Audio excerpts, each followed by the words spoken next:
उधर आपको बता दें कि हिसार में पूर्व राज्यसभा सांसद सुभाष चंद्रा के पिता स्वर्गीय नंदकिशोर गोयनका को श्रद्धांजलि देने के लिए गोयनका सदन में दिन भर राजनीतिक, सामाजिक और धार्मिक क्षेत्र की हस्तियों का तांता लगा रहा। इसी क्रम में पूर्व वित्त मंत्री कैप्टन अभिमन्यु पहुंचे और पुष्प अर्पित कर श्रद्धा सुमन अर्पित किए। इस दौरान पूर्व वित्त मंत्री कैप्टन अभिमन्यु ने कहा कि नंदकिशोर गोयनका न केवल हरियाणा बल्कि पूरे देश में एक अद्भुत और अनूठे व्यक्तित्व वाले व्यक्ति थे और जिन्होंने सरलता और सादगी के साथ अपना जीवन जिया।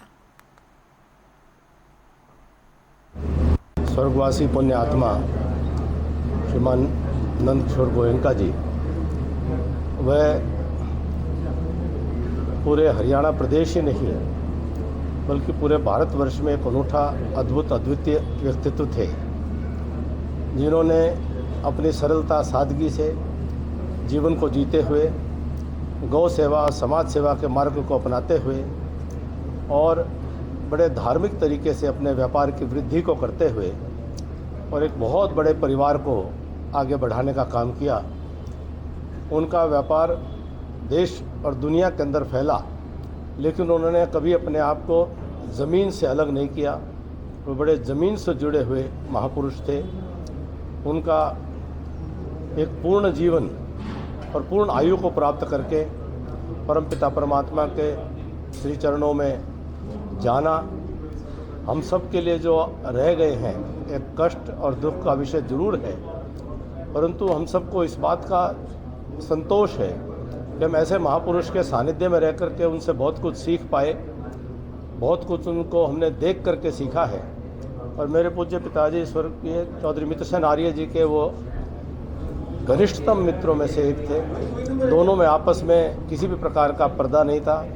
और दोनों सदैव जब भी मिलते थे तो एक जो बिल्कुल आपस में पूरा विश्वास जिनका रहता है, ऐसे मित्रों की तरह से व्यवहार करते थे। और मुझ पर उनके निजी उपकार भी बहुत रहे कि राजनीतिक क्षेत्र में जब मैंने पहला चुनाव लड़ा और जब चुनाव लड़ा, जब वो चल कर के आ सके, कोई ऐसा चुनाव नहीं जिसका मैंने नॉमिनेशन दाखिल किया हो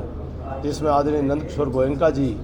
मुझे दाखिल कराने के लिए, नॉमिनेशन दाखिल कराने के लिए नहीं आए हों। उनके आशीर्वाद से हम राजनीति समाज क्षेत्र में काम करते रहे हैं और उनकी पुण्यात्मा का आशीर्वाद हम सबको सदा मिलता रहेगा। परमपिता परमात्मा से प्रार्थना उनको अपने श्री चरणों में स्थान दे, उनकी आत्मा को शांति प्रदान करे और पूरा शोक संतप्त परिवार है उनको ये शोक को सहन करने की असीम शक्ति प्रदान करे।